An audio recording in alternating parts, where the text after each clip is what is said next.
প্রেত আত্মা এখানে সত্যি ঘটনা শোনানো হয়।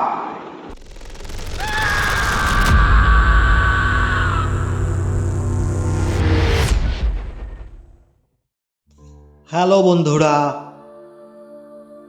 আশা করছি সবাই খুব ভালো আছো, সুস্থ আছো। আমি বাবান আছি তোমাদের সাথে।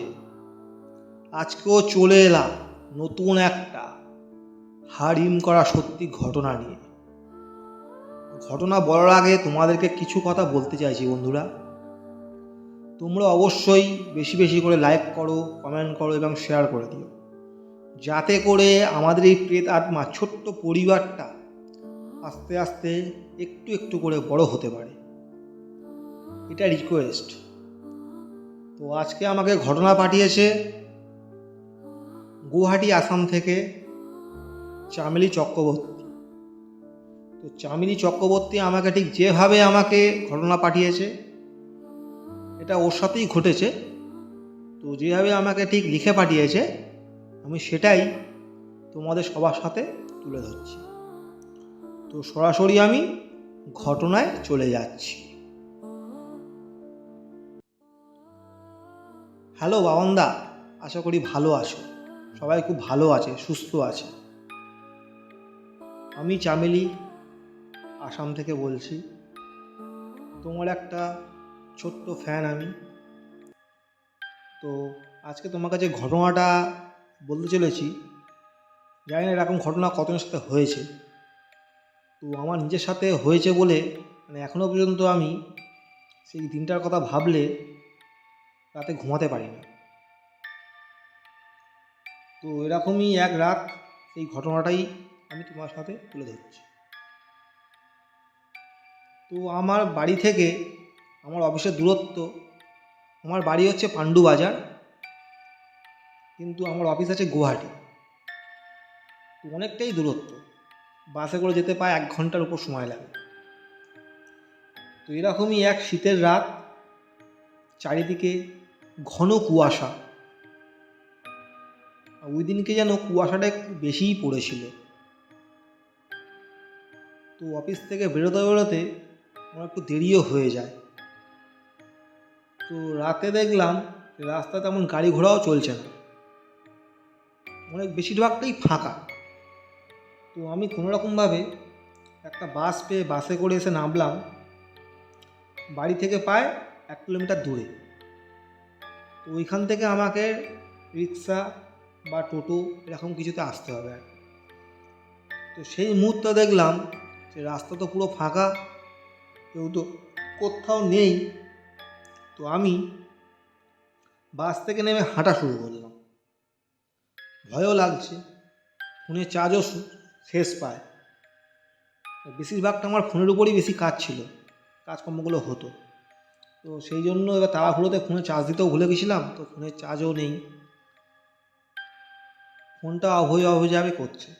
তো সেই মুহূর্তে আমি বাড়িতে ফোন করে বলে দিলাম মাকে যে মা, আমার না যেতে একটু দেরি হবে, চিন্তার ব্যাপার নেই, আমি তো এই জায়গায় চলে এসেছি, তো চিন্তা করো না। আর ফোনে চার্জ নেই আমার, ফোন যদি অফ হয়ে যায় চিন্তা করো না, পাপ্পাকে বলো একটু এগিয়ে আসতে।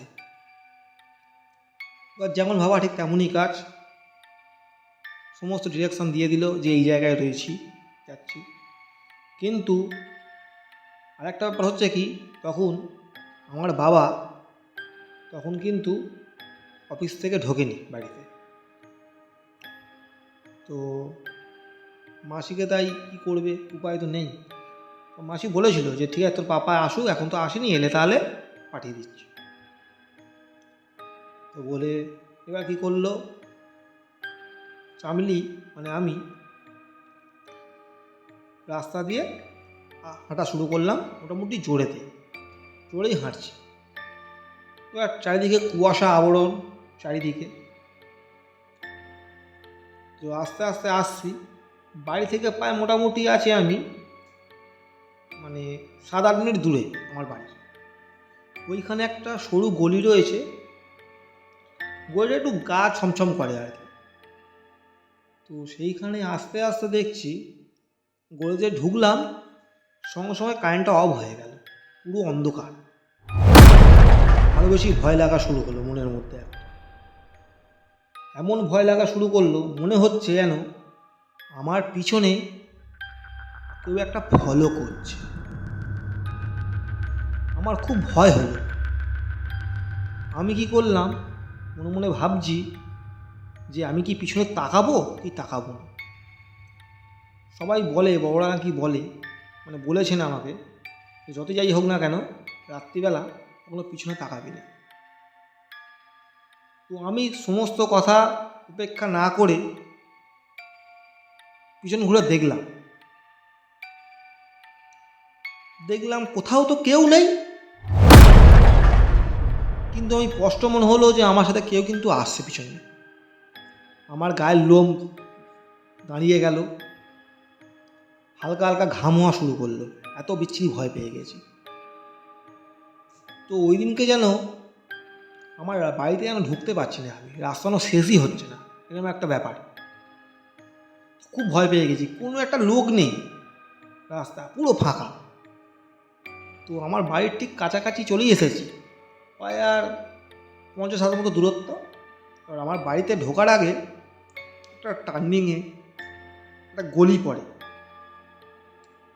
সেই গলির কাছে থাকে একটা ডাস্টবিন ছিল। তো আমি স্পষ্ট দেখলাম যে ডাস্টবিনের ওখান থেকে একটা মানে কালো মানে আবছা একটা অশরীরী মানে একটা পুরো ছবি যেটাকে বলে দৃশ্য, পুরো হাঁটু গেড়ে, চার পায়ে হাঁটু গেড়ে সরে গেল।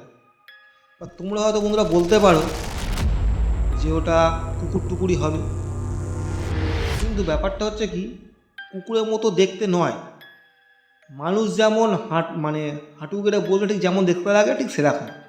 আর মেন কি, কুকুর হোক বিড়াল হোক শিয়াল হোক, একটা লেজ তো থাকবে, তার কিন্তু কোনো লেজ ছিল না, কোনো চর্ম কিছু দেখতে পাইনি। তো ওটা ঈশ্বর দেখতে পেলাম, সরে গেল। সেইটা দেখে আমি খুব জোরে চিল্লে উঠেছি, বাঁচাও বাঁচাও বাঁচাও বাঁচাও, কেউ বাঁচাও বাঁচাও। চিল্লে বাড়িতে ছোটা শুরু করেছি খুব জোরে। সেই শব্দ শুনে অনেক লোক বেরিয়ে গেছে বাইরে, এমনকি আমার মাও বেরিয়ে এসেছে, এসে বলছে কী হয়েছে তোর, কী হয়েছে কী হয়েছে। তখন আমি সমস্ত ঘটনা বললাম যে এই ব্যাপার। কেউ কিন্তু আমার কথাটা বিশ্বাস করলো না, আশেপাশে বললো যে না এই সব তুই ভুল দেখছিস, ওটা কুকুর হবে এ হবে। তখন আর কী বলবো, কেউ তো বিশ্বাস করলো না। কিন্তু এটা একমাত্র আমার সাথে হয়েছে, এটা আমি বিশ্বাস করেছি, এমনকি আমার বাড়িতে আমার মাও বিশ্বাস করেছে। কিন্তু আশেপাশে অনেকেই বিশ্বাস করেনি, আমার অনেকে করেছে। কেউ তার পাশের বাড়ি থেকে একজন বললো, হ্যাঁ জানিস তো আমিও এরকম একটা দেখেছিলাম, আমিও দেখেছিলাম, কিন্তু বলেছি কিন্তু কেউ বিশ্বাস করেনি। কথায় কী আছে না বন্ধুরা, যে যার সাথে হয় তারাই কিন্তু বিশ্বাসটা একমাত্র করে, যাদের সাথে হয় না তারা কিন্তু বিশ্বাস করে না। এটা বাস্তব। আর ভূত আছে কি নেই সেটা পরের কথা। তবে আমি এটা বলতে চাইছি, ঘটনা ঠিক এরকমই ছিল। তবে চামড়ির কিন্তু মানে আমার কিন্তু কোনো রকম সমস্যা হয়নি, শরীর পুরো ঠিকঠাকই ছিল, কোনো রকম সমস্যা হয়নি।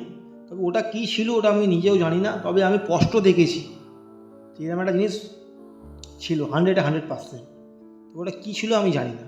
তাই আজ পর্যন্ত কোনো দিন মানে দেরি করে যদি অফিস যদি হয়, তো আমি চেষ্টা করি যে কাউকে না কাউকে ঠিক ডেকে নেওয়ার, বন্ধু হোক বান্ধবী হোক, কাউকে না কাউকে, বা আগে থাকতে বলে দিই, এমনকি আমার মাকেও বলে দিই যে আমাকে এত করে ওই মুখ থেকে নিতে আসে, আমি এত বড় কিছু তারপরেও। সেই দিনটার কথা ভাবলে এখনও পর্যন্ত আমার গায়ের লোম দাঁড়িয়ে যায়।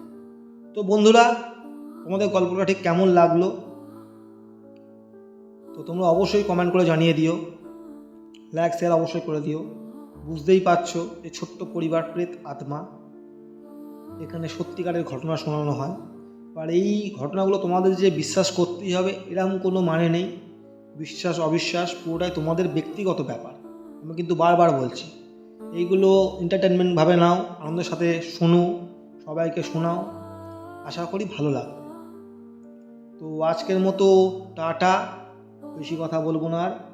সবাই খুব ভালো থেকো, সুস্থ থেকো, এমনকি হাসি খুশি থেকো। তো টাটা, গুড নাইট।